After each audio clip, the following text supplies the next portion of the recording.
Hello, আসসালামু আলাইকুম everyone. আজকে আপনাদেরকে স্পেশাল টার্কিশ কুনাফার রেসিপি দেখাবো। তার জন্য কি কি উপকরণ লাগবে তা আপনাদেরকে এক নজরে দেখিয়ে দিচ্ছি। প্রথমেই আমি একটি পাত্রে ঘি দিয়ে দিব। ঘি গরম করা হয়ে গেলে ভালো ব্র্যান্ডের সেমাই দিয়ে দিব। সেমাইকে ভালো করে লো টু মিডিয়াম আঁচে ভেজে নিতে হবে এবং বাদামি রঙের হয়ে গেলে এখানে স্বাদ অনুসারে চিনি দিয়ে দিব। চিনি দেওয়া হয়ে গেলে এই চিনিগুলোকে ভালো করে মিক্স করতে হবে এবং অবশ্যই এখানে মিল্ক পাউডার অ্যাড করতে হবে, এতে করে টেস্ট বাড়ে এবং খেতে স্বাদ লাগে।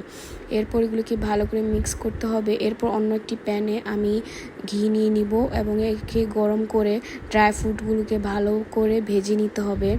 ড্রাই ফ্রুটগুলোকে ভেজে নেওয়া হয়ে গেলে একটি পাত্রে ঠান্ডা করে এগুলোকে কুচি কুচি করতে হবে এবং ডেকোরেশনের জন্য রেখে দিতে হবে। এরপর অন্য একটি পাত্রে দুধ গরম করতে হবে।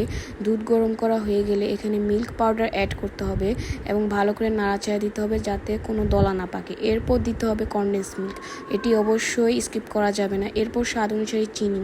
এরপর অন্য একটি পাত্রে কাস্টার্ড পাউডার গুলিয়ে নিতে হবে, এতে করে টেস্ট অনেকাংশে বেড়ে যাবে এবং এটি দুধের মধ্যে দিয়ে দিলে এতে ক্রিমি টেক্সচার এসে পড়বে।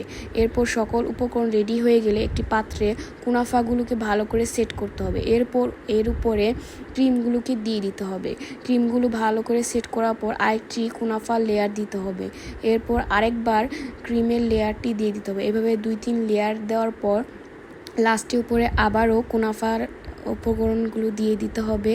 এরপর সুন্দর করে ডেকোরেশন করার জন্য বাদামগুলো দিয়ে দিতে হবে। এভাবেই আমাদের টার্কিশ কুনাফার রেসিপি রেডি হয়ে গেছে। এরপর এগুলোকে ঠান্ডা হয়ে গেলে সুন্দর করে কেটে একটি প্লেটে সার্ভ করে নিতে পারেন। হয়ে গেল আমাদের টার্কিশ কুনাফা।